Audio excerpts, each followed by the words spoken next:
Hello,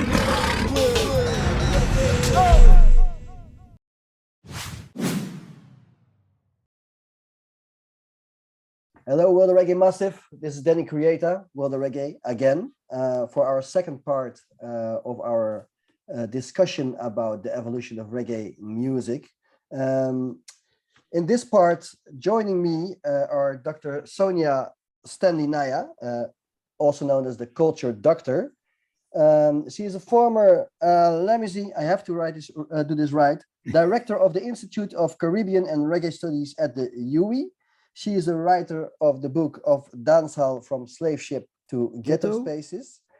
And she has done a whole lot of stuff. I have written down a list this long, a very busy lady and a heavily sought after speaker.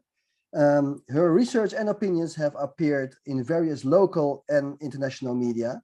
And I'm really, really honored to have you here and have a little bit of your time joining us today in the reasoning.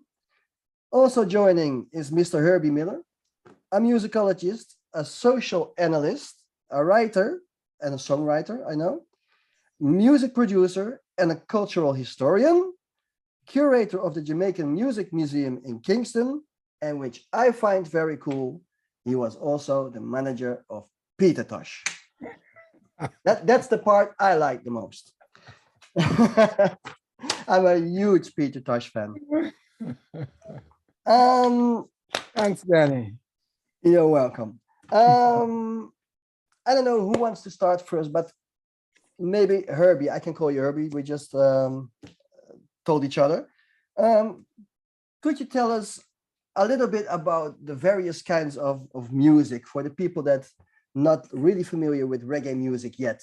But the kinds of musics coming from Jamaica in short, because it is a lot. Yeah.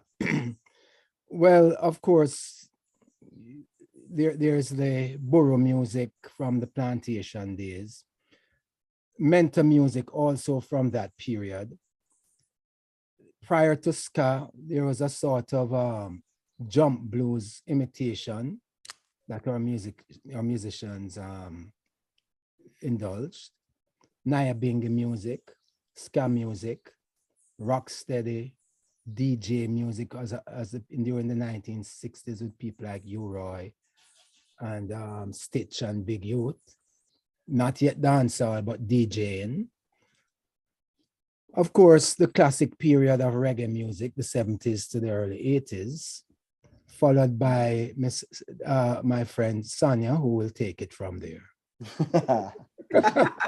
Well, Sonjah, the dancehall era, I guess. That's right. Starting with Shabba, Buju, well, not even Buju yet, but Shabba among others, leading into what is now arguably our strongest form as reggae becomes the classic form, dancehall music. There are other forms that I hear that I have no clue what it is called or if it has a name to be called by. Again, my esteemed friend here will know much more about that period than I know, as she's only a little bit younger than I.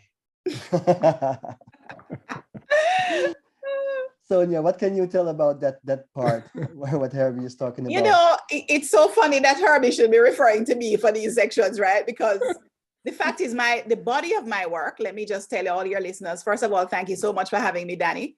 You're welcome. And viewers, the period of Jamaican music that I studied was from the 1950s onwards. And there is an overwhelming sort of influence from dancehall and dancehall recording artists. So in fact, when you think about dancehall, it's one of the longest lasting in terms of the period of its dominance in Jamaican music. And that's something I think we ought to take note of. Whereas the genres are still, they continue today, the fact is that the predominance of reggae in terms of its life is very much a longer period than some of the other genres in terms of their popularity. So dancehall and you know, Herbie mentioned all of these trap dance hall and all of these things, some people calling it one beat and so on, that are emerging from dance hall. And I think there's a way in which the musicians they're trying to find their way, because in so many ways, we are losing some of the essence of what it is that we have known to be Jamaican music. So that's, we can leave that conversation for the last.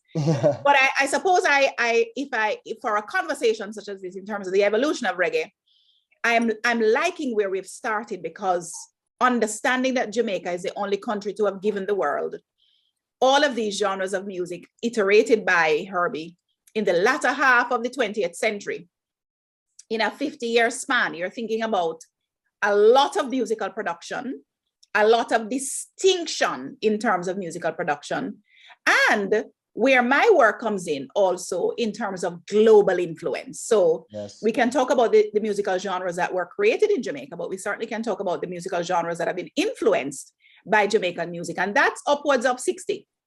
You know, you're thinking of many other spaces and places and people, populations that have been infected by Jamaican music. Yeah. Do you also mean like genres like reggaeton and everything that is coming from the dancehall music? Yes, absolutely. So reggaeton would be one, influenced obviously by the dembow rhythm. Shabba Ranks recorded on that, and the song of the same name. But we're talking also of things like Bangra, Makossa, Kwaito in South Africa, you know, Afrobeats now. And even before that, we have musical genres. You know, what I tell people is that there's no musical genre created after the 1950s that has not been influenced by Jamaican music. And one of the things we must acknowledge also is that Jamaican music owes a lot of its, you know, dominance and creativity to sound system culture. Yes. And when we think about the sound system, I want our listeners and our viewers to understand that just like Trinidad has the steel pan as its national instrument, Jamaica's national instrument is the sound system. Yeah, I guess so. Yeah. But is it, for example, could it also be influenced by other countries in the Caribbean that, you know, from Trinidad, like you're saying, that even more than Trinidad? If we look at the importance of a band like the Scatterlights and ska music, and if you're in tune with music from Cuba, from the jazz tradition, the jump blues tradition, you'll find that our early form of music was heavily influenced by Afro-Cuban jazz, jump blues, and early rhythm and blues music. Yeah. Influenced to the point where many songs that we associate with Jamaican creation are actually extremely well rearranged songs, well known in other, in Cuba, for example, and America. And no, but to add to what Sonjah just said in terms of the global influence is also the global impact. What it does, what Jamaican music has done in terms of socio-political movements, human rights movements. Even today in Canada, we look at protesters singing, get up, stand up for your rights. We think of apartheid, we think of Chant Down Babylon, we think about Zimbabwe, we think about solidarity. All these songs played a role in how governments and other sorts of dictatorial leaders have been addressed through reggae music. And that's important to note. Yeah. You say also sorry, Sonjah, you want to say something? No, I'm agreeing. Okay. I'm saying absolutely. And we mustn't forget China, Tiananmen Square, all of these protests all over the world. So from Asia, Europe, you know, the Caribbean, Africa, Oceania, you know, the people in New Zealand who revere Bob Marley. Because of reggae music, we have a dreadlocks in the parliament in New Zealand, for example. Right. Among Native Americans, there are all kinds of ways in which this music has, you know, been an influence and made an impact. So I was agreeing with Herbie. And beyond music itself as well, you know, straight into the cultural expressions. Today, Jamaican dance choreography, for example, movie soundtracks, fashion, cuisine, it all flew on the wings of the music to become internationally acquired by many cultures, many ethnicities, and political movements. And we really, Danny, must acknowledge that in this influence, in this impact that we're talking about, Jamaican music has been message music. And where did the message come from? The message comes from a long line of actors, key among them, Marcus Garvey, a Pan-Africanist and liberation, you know, advocate, who with his Black Star Line and his UNIA galvanized a mass of people around the world into understanding and looking to Africa and looking to Africa for leadership. And so if you talk about Marcus Garvey, then you're also talking about Rastafari. And the message in reggae music, of course, comes from the Rastafari movement. And I like to tell people that there is this paradoxical relationship that Jamaicans in particular have with Rasta. Rastas are now globally represented. They are just like the music, the lifestyle, the cuisine, as Herbie was mentioning, you know, the locks, even the flag. The popularity of the Ethiopian flag is very much because of Jamaica's relationship with Rastafari and with Ethiopia by extension. So we're definitely having to acknowledge the Rastafari in the context of reggae music and its global influence. If I can ask you something about that, you make it, by the way, very easy for me because you're just talking and you're answering questions. Perfect. I like it that way. Danny, let me just quickly add an anecdote. Yes. A number of journalists once gathered to interview Peter Tosh. And after the first question, no one had a question to ask. And when the publicist asked what everyone said he answered everything we came to ask.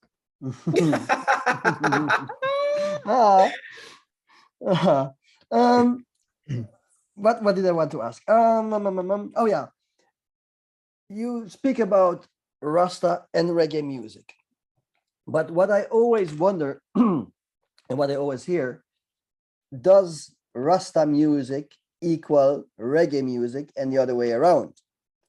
Because sometimes, you know, you hear a lot of story that music has to be, reggae music has to be conscious. It has to be Rasta. How do you look at that? No. Because that's what you hear a lot of times. Diversified. It is full of life. It's filled with everything. There's the spiritual, there's the political, there's the social, there's the historical, there's just the boy love girl thing, the broken-hearted thing. Slackness, badness, name it. It's a part of that music. Can we categorize? I'm just thinking out loud that the Rasta music is called roots reggae, or not even that. Let me tell you my point of view on that. Please. I hear a lot of people talking about it's Rasta who create reggae. I don't see it that way. On the contrary, reggae, again, was the greatest publicity Rasta has. I can tell you this, look at all the pictures and talk to all the musicians who, when they got their first little bus, they weren't Rastas. Rasta image became synonymous with reggae in the very early stages. Even the Wailers went out there as without dreadlocks. Yes. Not to say there weren't Rastas heartically, many were, but many others, I won't call the names, were not. They were singing all kind of ignorance and underfrack and shootout brain and all kind of foolishness until they got a recognition and had to leave Jamaica. Now they had to carry a level of dignity with them, spirituality, revolutionary attitudes and rhetoric, albeit with the romantic and so on. So it's very diverse, but I refuse to accept any argument that is Rasta who make reggae. As far as I'm concerned, it's reggae who spread Rasta to the world. Well, that's exactly why I asked the question, indeed. Yes, and I would add to that. I would say it a little differently, but I would be saying more or less the same thing. You cannot have a conversation about reggae without having a conversation about Rastafari. But you certainly can have a conversation about Rastafari without reggae. True. And what is important is that reggae became message music as a vehicle that promulgated, that spread to all parts of the world, the philosophies and opinions and lifestyle and spirit of Rastas. So for me, in a sense, there's an inextricable link, but there is no causation that we can ascribe in the context of these two mega phenomena. Yeah, and I want to just add that the Rastafari religion or social movement, as some might want to say, is one of the only, well, it's the only religion that was created in the 20th century. So we want to understand the power of Jamaica as a little dot on the world map. You know, yes. I once taught a class and there was this guy from Senegal. And when I showed them to begin with a map and showed them Jamaica on the map in relationship to Haiti, Cuba, etc. And he jumped up in the class and he says, "You lie. You lie. That is not true. Jamaica is big. It is big." How could I tell him no? That little pebble you see there is what is so big in the minds of many. It is for certain huge. Yes. But let me just add to what Sonjah just said, that again, going back to the 50s and early 60s, the message had always been in the music. For example, during the Congo War, there were songs called Lumumba, Kasabuvu, etc. During the Chinese and Indian incident of 1960s, I can't remember exactly the date, there were songs about that. Prince Buster has one with a great line in it where it says, "Red China, why won't you leave the Indians? You're like a sword without the right blade." Then the Scatterlights cut a tune called Red China.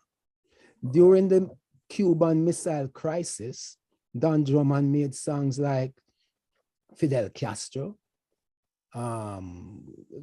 what's his name, Nikita Khrushchev, etc. Cuban Blockade. These are instrumental songs, not even vocalized songs. Then, of course, when President Kennedy was assassinated, here comes instrumentalists again, not singers, playing songs like JFK Memorial, President Kennedy, Lee Harvey Oswald, and Jack Ruby. Everything related to the politics surrounding the assassination. So the music, indeed, all the way back to the Mentor period, there's a song called Hitler is a Mosquito. No, Hitler is a mus, meaning a little rat. It goes all the way back to World War I and II coming forward. So the power of reggae music is embedded in this whole music of resistance that began even before our ancestors landed on the plantations in Jamaica, where again, music fortified their resolve to resist and make songs and sing songs and play songs and dances that had embedded inside of it that ethic of resistance. Yeah, go ahead.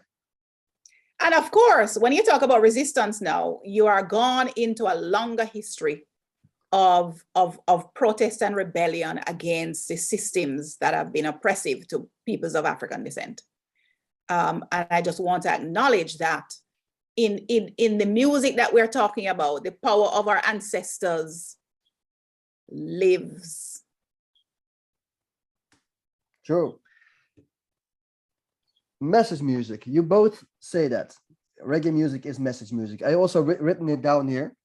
Or storytelling music. Do you think that we make a bit of a jump? That nowadays that's still the case in the reggae music that's being made now? Because I myself have the feeling that they're less political engaged, as you just spoke about, or religion. What's your view on that when you compare it with then and now? You know, I remember receiving a message from someone recently about the way in which reggae musicians and Jamaican musicians generally, singers and players of instruments, have not engaged with the crisis in Ethiopia. Considering especially that Jamaica has such a relationship with Ethiopia, where Rastas consider Ethiopia as the promised land, you know? Yeah. And the spiritual home, let's say, of Rastas in particular. So I had to reflect in my own way as a scholar, but you know, personally, why is it that our musicians are not engaged in the same way that they were, for example, in the 1960s and 70s in particular? Yeah. And you think about the Black Power movement, you think about the nationalist movements around the 1960s all over the Caribbean. You think about the ways in which we have engaged, not only with issues in Jamaica and across the Caribbean, but in the wider globe. Herbie mentioned, you know, there are people, Jimmy Cliff, Peter Tosh, they have songs about no nuclear war, you know, apartheid and so on. And I had to reflect, Danny, on the fact that we're actually living in a different world, that the world has changed. The angst of the 1960s and 70s has also changed. We are now concerned about some different kinds of issues, and the blatant you know, issues around discrimination and racism. Those are not the things that we are grappling with now. And I know that perhaps the people who are recording and writing are not really in touch with the issues that are facing us today. You know, perhaps they don't have an interest, because I don't hear the same level of gravity being addressed in the music of today. And that's right across the board. Even though we can make a distinction between the kind of social commentary that you could hear in reggae, that social commentary is different in dancehall, but there is social commentary in dancehall. But across both genres, I do not hear the same level of gravity because the world has changed. Yeah, I think it's also more local, because back in the days it was more global issues. And now you hear a lot of the Jamaican local issues that are going on the island. And in how do you call it in your book? The Kingston metropolitan areas. Yes, but you know, Danny, I read it. It's kind of true. What you're saying is kind of true, but what is important to acknowledge is that even for Rastas, when they were speaking about the local issues in Jamaica around the state and oppression, those issues actually attracted and galvanized people from outside who were having some of the same issues in their own country. So the local, in other words, the local is local in this context, but it's also local to other contexts.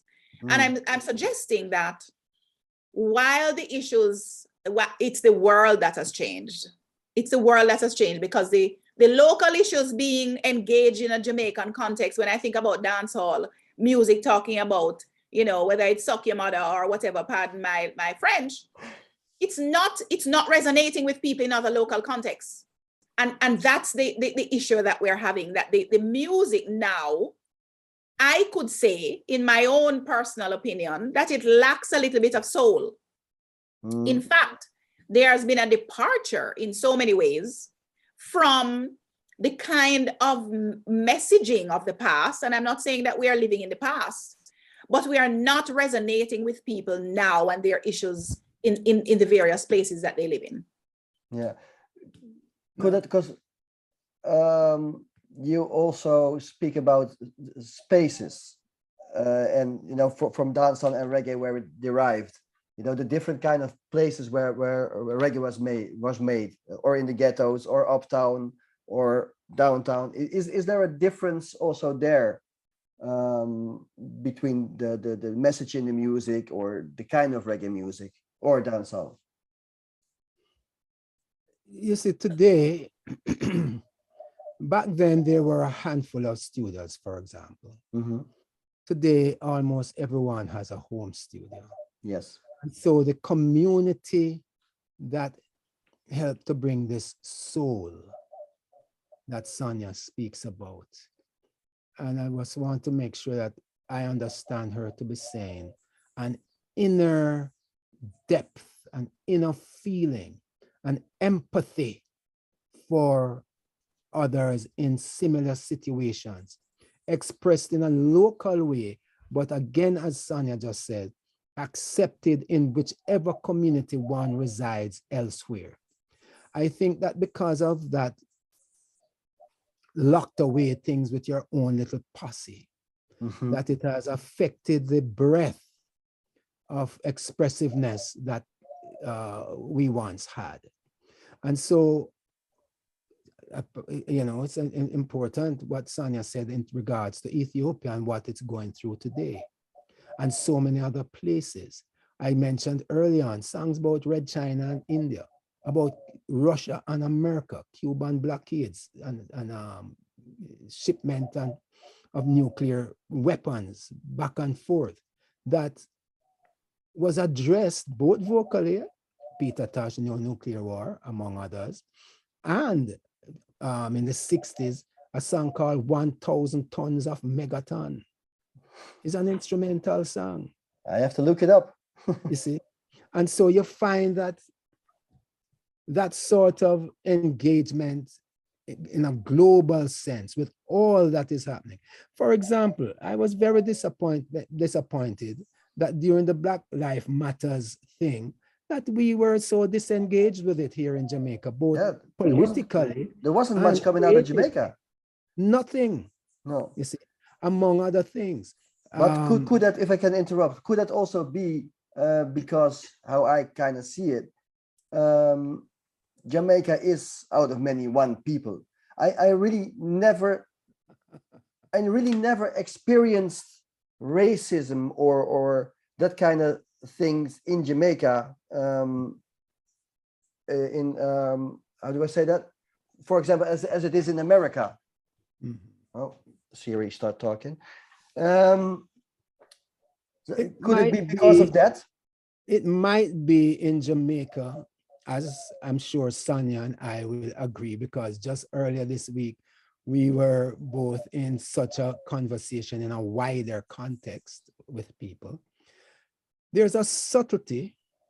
There is also a sort of disengagement with a certain reality. That is Jamaica. For example, we call racism classism. Let us be clear. It is here as much as it is anywhere else. Manifests itself in your address, in which schools you go, in how much education you are provided with, because it's still a plantation state where you develop the masses to be servants and the few to continue to rule. And if you look at it with clear eyes, you will see it in the physical sense, but in subtle ways, it still exists. So to sum up what you're saying, Herbie, Danny, what has happened in the context of our music is that people are now no longer struggling. They are too comfortable. Yes. And one of the things that I've been guided by is a man who said, it is struggle that produces creativity. John Carney in South Africa. I've always paid attention to the fact that whenever you think of genius, there is a bit of struggle. There is some why. There is a gut response. Some there kind is of drama. something. Yes. Some kind of, gravitas. Yeah. And I want to suggest that perhaps our singers and players of instruments these days, the world has changed, admittedly, but they're a little too comfortable. And perhaps that's what's explaining why it is we are not gravitating to the larger issues and to understand quite clearly that the issues around the world have changed. In fact, when you think about modern slavery, the modern forms of slavery are very much here. Yes. And we are not engaging with them because perhaps we don't understand it. Perhaps educators like myself are not talking about these things enough. But I certainly am playing my part in bringing attention to the ways in which, Herbie just said it, Jamaica, for example, remains a state in crisis. It is not a safe place. It is a place that people are in modern slavery. It is a place that we're concerned about our security in some cases. And I mean, we have to admit those things. It's affecting our music. And we must come to grips with an understanding of where it is we want to go as a nation. Yeah. It's affecting not only our music, but it is affecting the lives of too many. I mean, just yesterday, the government approved a minimum wage for workers. And when you see what it is a travesty. If you should translate that to slavery days income, it's still no better. Wow, yeah. It's no better. And so these are things, in the 60s, you would hear songs that addressed such issues. Yeah. Today, you just don't hear them. Quick and fast. The song would have been recorded. Yeah, quick. Before anyhow, so for me, generically speaking, of Jamaican music, so that we call it reggae, all forms, we just drop it under. And by the way, neither Sonjah or I mentioned dub and the use of the mixing board as an instrument. That's right. Again, developed right here in Jamaica. Though I've heard on many international stations, others being credited with creating dub. The extended mix on the flip side of a record to as an extension of the A side, that's Jamaica again. The weight of the bass in the early days of touring, no sound engineer would allow a Jamaican engineer to touch his system because of the bass. Turn up. Today, bass rules. Yes. And these are things that comes out of the culture. There are so many things for smartest musicians to address, from what's happening right now in Europe. Okay, what's taking place. I mean, Donald Trump was a perfect candidate for satire, for criticism, for political juice. Nobody said anything. I didn't hear anybody making a deal of it.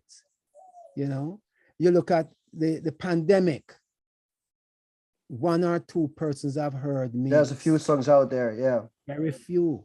Very few. In the old days, that would not have passed. So by saying that slowly, it seems like that kind of reggae is going away. And we earlier talked about the globalization of the reggae music. Like there is now bands in America, bands in Europe that are growing very big with reggae music, And ska. or how they call it, Cali roots, sunshine reggae. I even heard Arabadab from Saudi Arabia, I think. Yeah.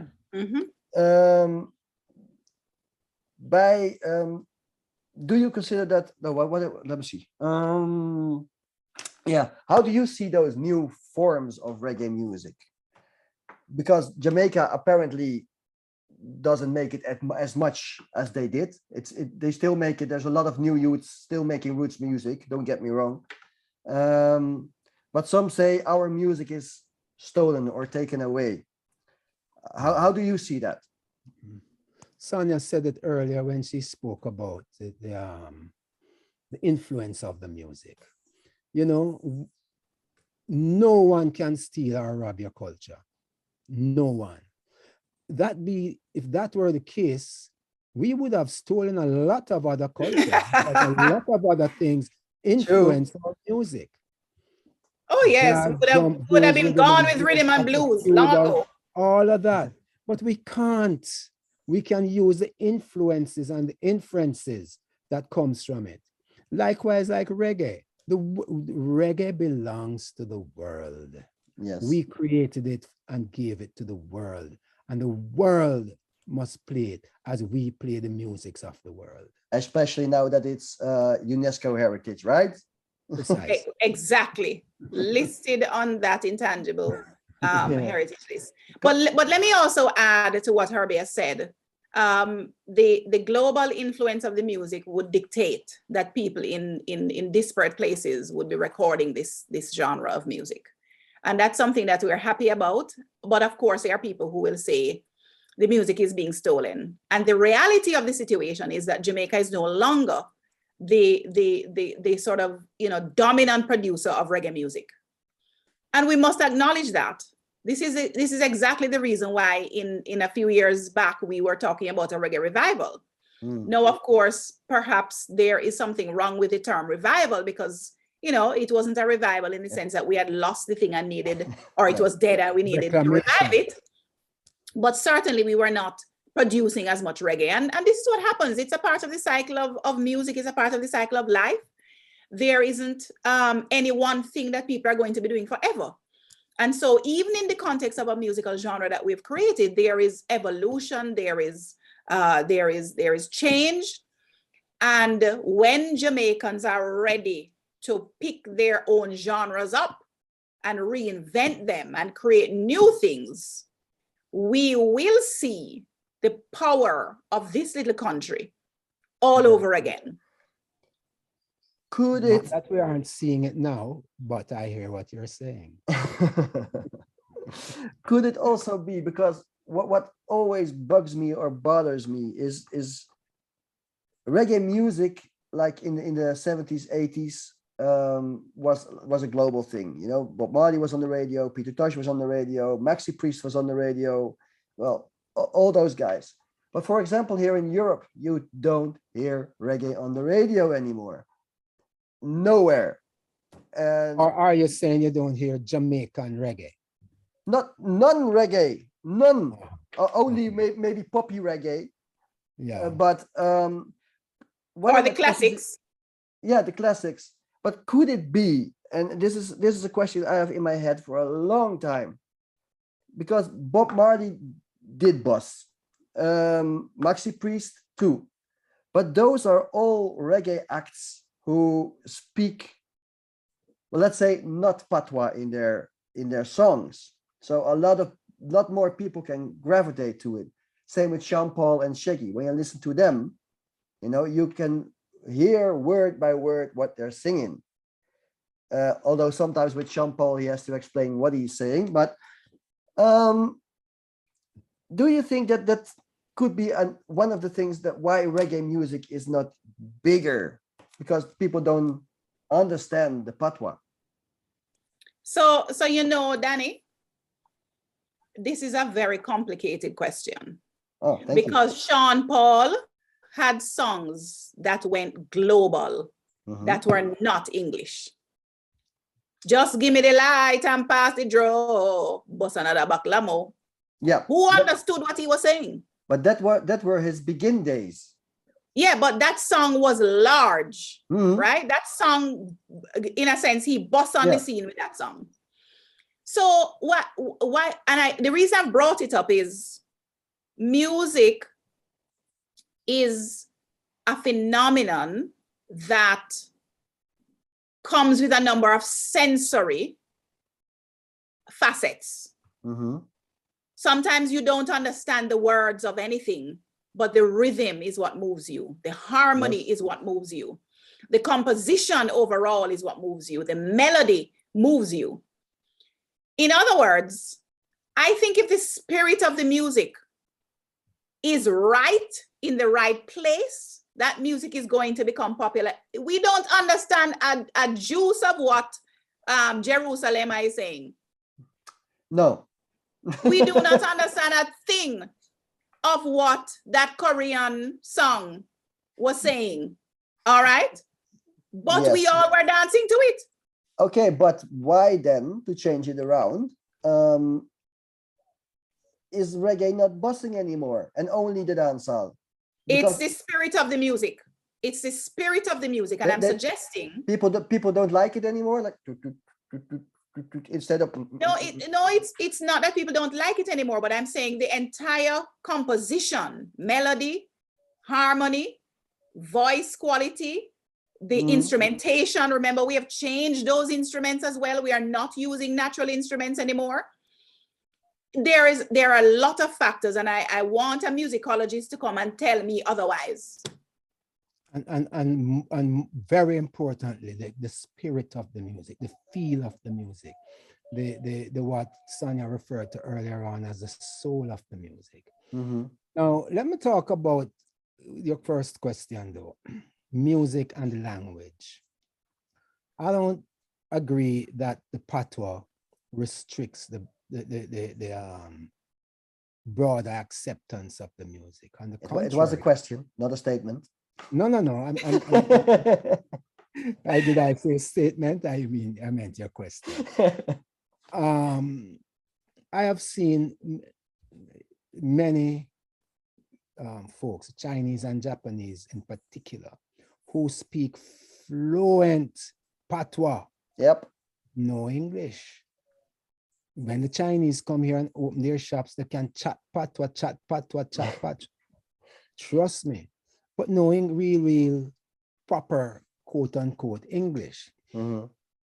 And many of us enjoy songs from Brazil, Portuguese songs from West Africa in French, Baba Mal and so on. I don't know what they're saying, but I know which ones reach me and which doesn't.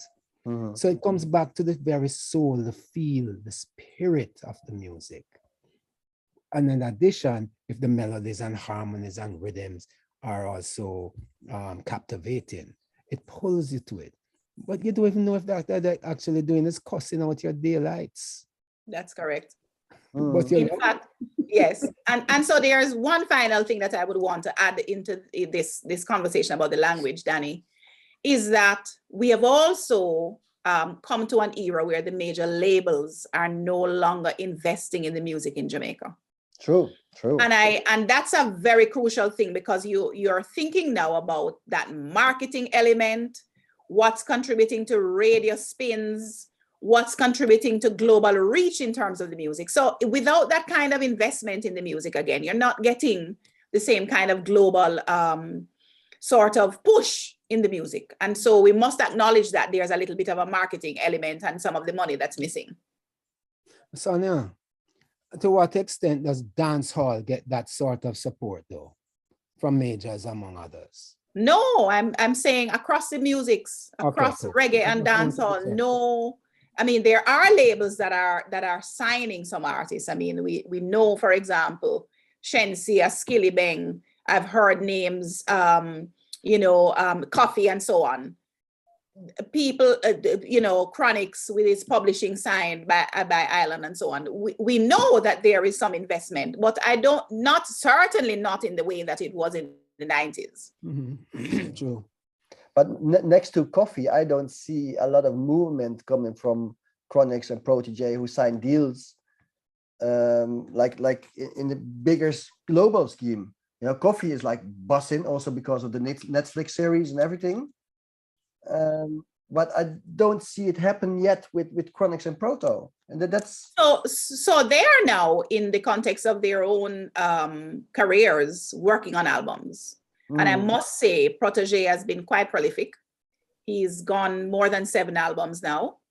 Yeah. And Grammy nominated. So Chronix as well, Grammy nominated. And I'm telling you publicly, he should have won that Grammy. Yeah. His album was solid. And of course, when you don't have a major label behind the album, we know what happens. So that's the point I've been making here. Yeah. That the lack of investment in terms of those major labels, it's a factor. But we're still producing good music out of Jamaica. And that's important thing to acknowledge.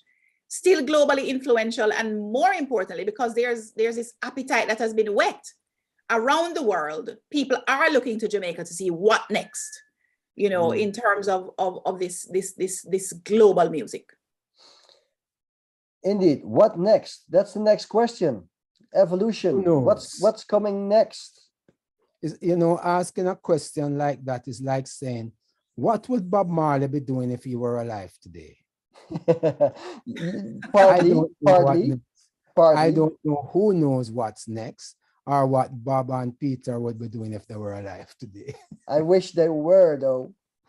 I know. No, but sometimes when you know the history, you can guess the future a little bit. It is more digitalization. It is maybe more poppy or more like what they call, I think, a trap dancehall, whatever they call it now. Mm-hmm. So perhaps it might be that it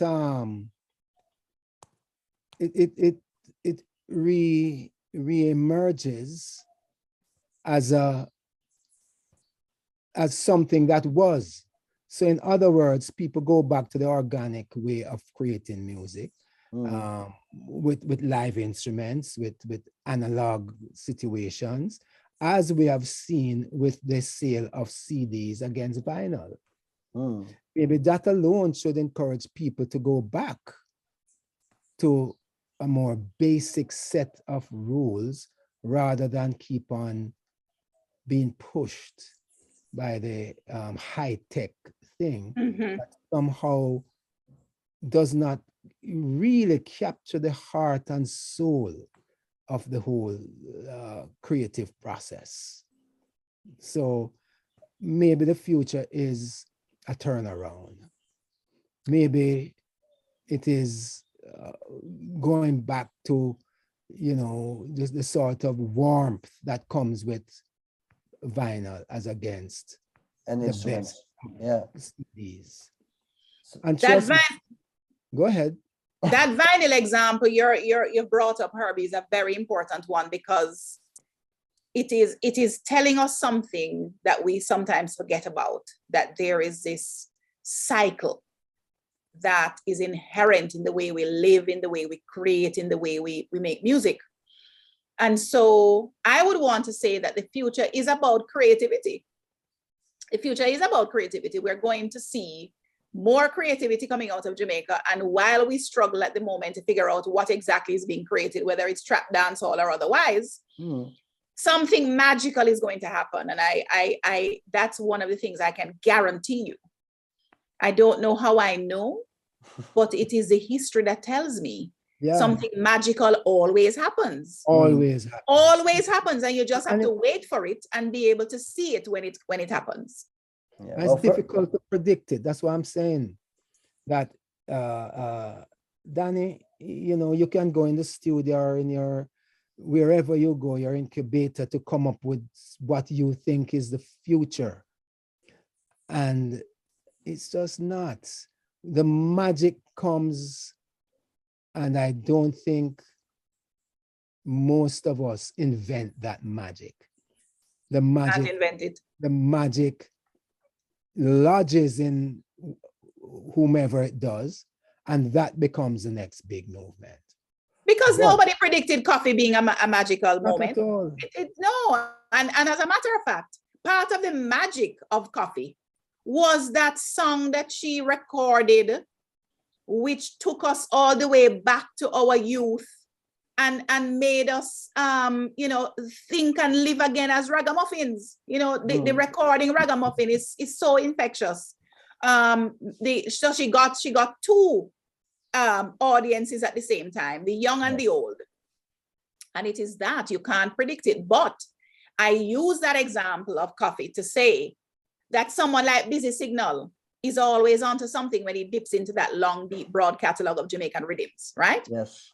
You know, whether it's the Boomaye of, you know, Major Lazer production or so on, there are all of these magical things that will happen and have happened. And so I am personally looking forward to seeing that kind of magic. Yeah, I think Walshy Fire is indeed also a person that looks back in the old catalog and digs from that and creates new music, and maybe EDM in this case. Exactly. And I want to acknowledge here, I'm not a musicologist, I'm quick to say that, but I certainly, in the kind of engineering techniques that went into the creation of dub, we can claim some of the magic out of EDM as well, because it's the same kind of engineering techniques that go into the creation of electronic dance music. Yeah, I think that's for clarity. For clarity, I don't think any of the three of us are saying we must turn back to get something new. But at the same time, we must never forget the foundation of where the creativity comes from, where the inventiveness and the innovativeness emerged from. And once we know that, we know how to move forward with our experiments with the hope that that will capture the new thing that we're all waiting for. I'm sure something is coming because, like I said, Jamaica is creative enough. Something always comes. It's every time that when I'm in Jamaica, people are so creative. How they dress. Well, you also describe it in your book, Sonjah. How they dance, how they dress, something good will come out soon. We are almost at the end already, and I don't want to take too much of your time. One question for you, Herbie. As a director of the Jamaica Music Museum, you are in essence a custodian of reggae music. Could you tell us about the work that the museum has been doing in efforts to safeguard this important cultural asset? I had to read that. Actually, the major work that we have been able to do at the museum is precisely aligned with your question, because short of a real building that one can stand back and look at and say, oh, that's the museum, what I think our greatest achievements have been so far is the building of a national collection. Yeah. And so we have amassed quite an important set of artifacts. And within the larger context,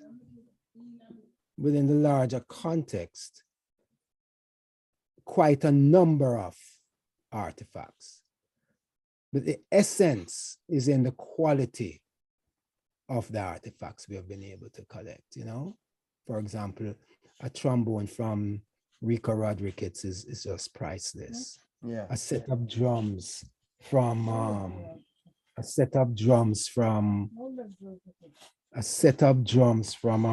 his name?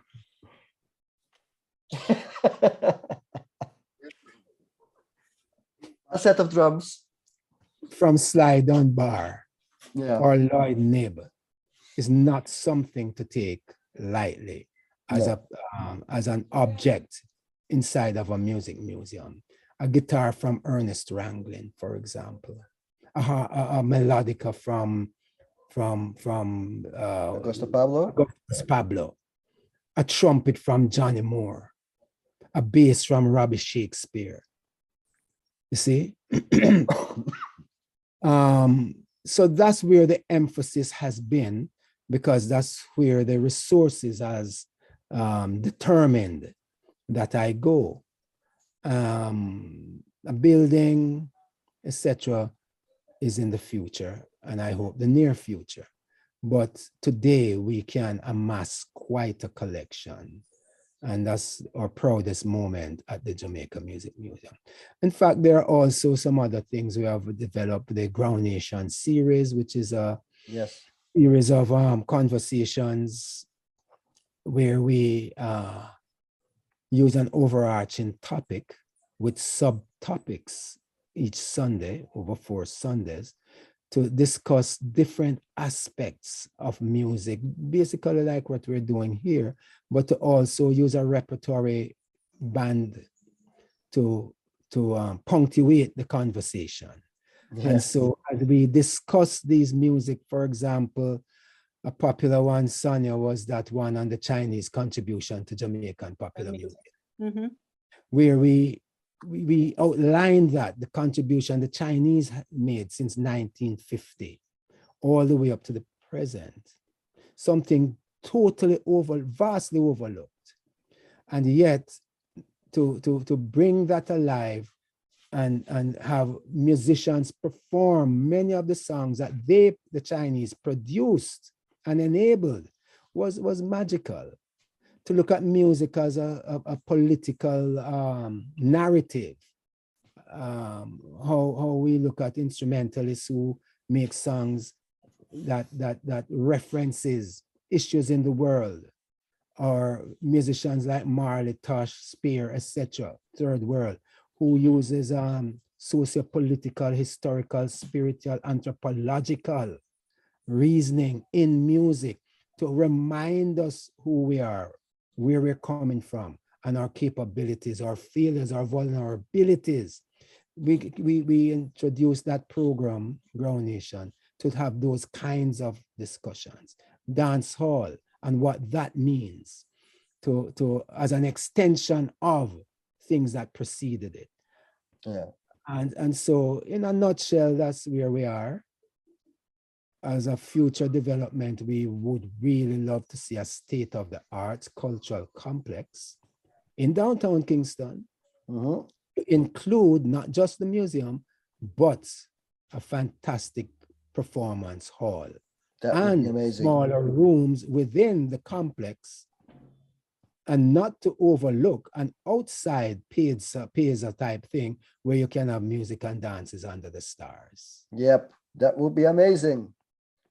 I think we're going to have to launch a GoFundMe campaign, Herbie. With you at the helm, I'm sure it will succeed. So that we get this money to build a state-of-the-art building. Yeah, but it's good that the museum is there, because so many iconic buildings are taken down.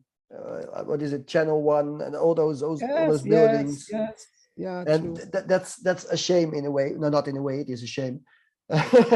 So it's very good. Danny, let me just add, because Sonjah is here and she's not going to say it for herself. But at the UA, Sonjah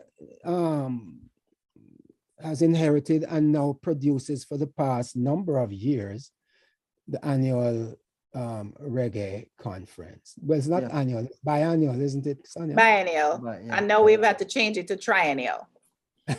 Thanks. Because of COVID.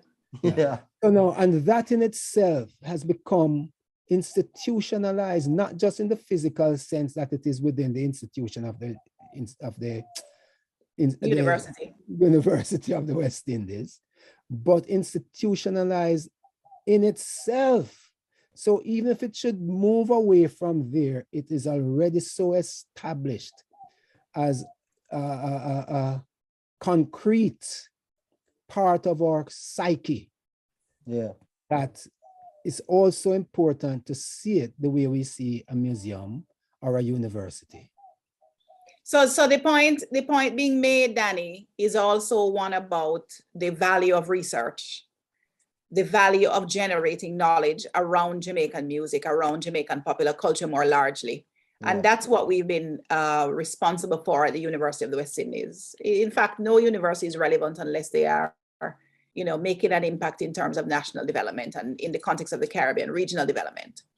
So we are very proud of the Institute of Caribbean Studies and the Reggae Studies unit, where these global reggae conferences have been held. And we have managed to attract scholars scholars and students and reggae enthusiasts from all over the world who want to share their knowledge and also want to learn from others about Jamaican music. And so we have had 7 such conferences over probably 20 years and almost 20 years. And we are very much looking forward to the next conference, which is going to be in 2024 with a focus on sound systems. I really hope to attend that one.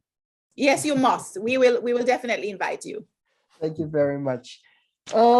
Is there anything you both want to add to this great conversation? I learned a lot, and I hope that the viewers are learning a lot too. Anything you want to add? There's everything being said. Well, not everything is being said. We can never say everything.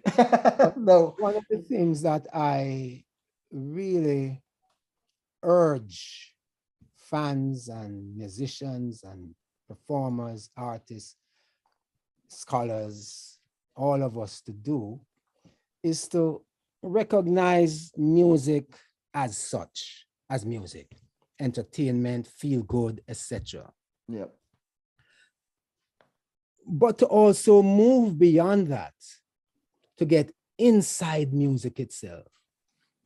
Move away from or put aside for a moment the beauty of music and be disturbed and upset by the content of some musics and make that motivate you towards a sort of humanitarian advocate. Because beneath that surface, beneath the veneer, are many, many lessons, many messages that are disturbing, messages that are uplifting. And I think too many of us just hear music on the surface and you just hear, oh, boy, the rhythm bad, and you jump and dance the rhythm. But as Tosh would say, sometimes you're dancing to your own calamity. So we need to know what's being said and promote that and project that, as Marcus Garvey taught us and continues to teach us through his beautiful words, that the artist must be one whose work uplifts the people. It cannot be that you're disengaged with what's taking place around you. And many of what I use as my references today in terms of music, from the instrumentalists who made message music, to the singers who are obviously message singers, are some of the things we must try and understand. And especially how dissonance, for example, in instrumental music can suggest struggling and pain. And Sonjah used a word earlier on there to suggest that if you're not feeling the pain, you're not going to get the thing. So I urge people to not just dance to the music, but listen to the music, get inside the music, be informed by the music of what has taken place from such time until this time. You'll find a lot of pain and a lot of beauty.